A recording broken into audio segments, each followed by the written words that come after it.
जुलै महिन्यापासून सतत सुरू असलेल्या पावसामुळे अनेक शेतात पाणी साचले। ज्यांची कपाशी बेडवर आहे व पाण्याचा निचरा व्यवस्थित झाला आहे त्यांची कपाशी ठीक म्हणता येते, परंतु ज्यांची समतल जमिनीवर आहे, पाण्याचा निचरा होत नाही, जास्त प्रमाणात पाणी शेतात मुरत आहे, त्यांची कपाशी अजिबात वाढलेली नाही। पांढऱ्या मुळांच्या संख्याही खूप कमी आहे, पाने ही लाल झाली आहे आणि मुख्य म्हणजे पात्यावर आलेली आहे। मग अशा वेळेस शेतकऱ्यांनी मला विचारले की कपाशी एकदम हितभर आहे, काहीच वाढ झालेली नाही आणि पात्यावर पण आली आहे, काय करू? हेच या व्हिडिओचं टायटल सुद्धा मी दिलेलं आहे। तर या व्हिडिओमध्ये मी याबद्दलच बोलणार आहे। शेतकरी मित्रांनो, व्हिडिओ आवडल्यास नक्की चॅनलला सबस्क्राईब करा, लाईक करा आणि जास्तीत जास्त शेअर करा। शेतकरी मित्रांनो, कपाशी पीक लावल्यानंतर तिची वाढ होणे अतिशय महत्त्वाचे असते। त्यात पांढऱ्या मुळांच्या संख्या जेवढी जास्त असेल तेवढेच झाडसुद्धा मजबूत राहील आणि अशा वेळेस पोटॅशियम ह्यूमेट हे कार्य करते। मुळांना ह्यूमिक अत्यंत आवश्यक असते। शेतकरी मित्रांनो, जमिनीतील ह्यूमस हे पांढऱ्या मुळांच्या खाद्यासारखे आहे, त्यामुळे मुळा अत्यंत तीव्र गतीने वाढतात। म्हणून कपाशीला पाती लागण्यापूर्वी ह्यूमिक ॲसिड कोणत्याही कंपनीचे 15 लिटर पंपाला 25 ते 30 ग्रॅम किंवा लिक्विड असेल तर ml स्वरूपात द्यावे आणि सोबत 19-19 ची 80 ग्रॅम मात्रा घेऊन ड्रिंचिंग करावी। ही ड्रिंचिंग जर तुमची चुकली असेल तर 45 दिवसानंतर जेव्हा कपाशी पात्यावर येते त्यावेळेस ह्यूमिक ॲसिड 15 लिटर पंपाला 30 ते 35 ग्रॅम आणि 19-19 ऐवजी 12-61-0 हे 70 ते 80 ग्रॅम घेऊन ड्रिंचिंग करावी।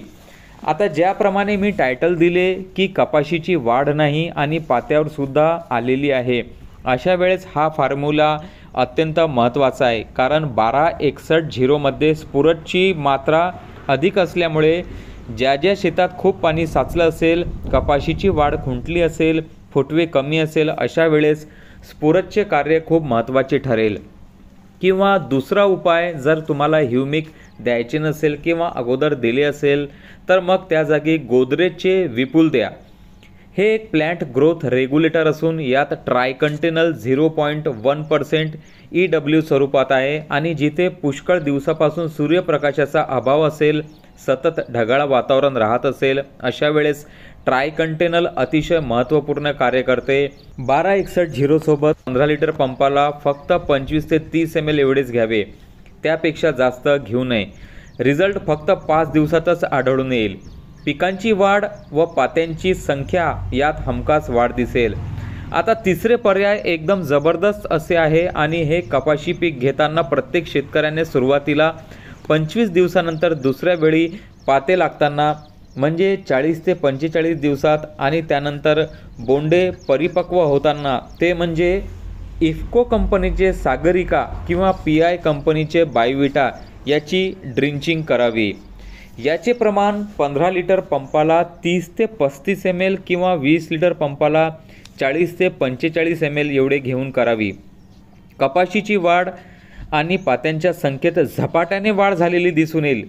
पात्यांसोबत नवीन फुटवे सुद्धा दिसतील, पानांची संख्या भरपूर वाढेल, हरितद्रव्य वाढेल, रोगट व ढगाळ वातावरणात रोगप्रतिकार शक्ती वाढून झाडाला टिकून राहण्यास मदत मिळेल, कारण यात समुद्र शेवाळापासून तयार केलेले सूक्ष्म अन्नद्रव्य भरपूर प्रमाणात आहे।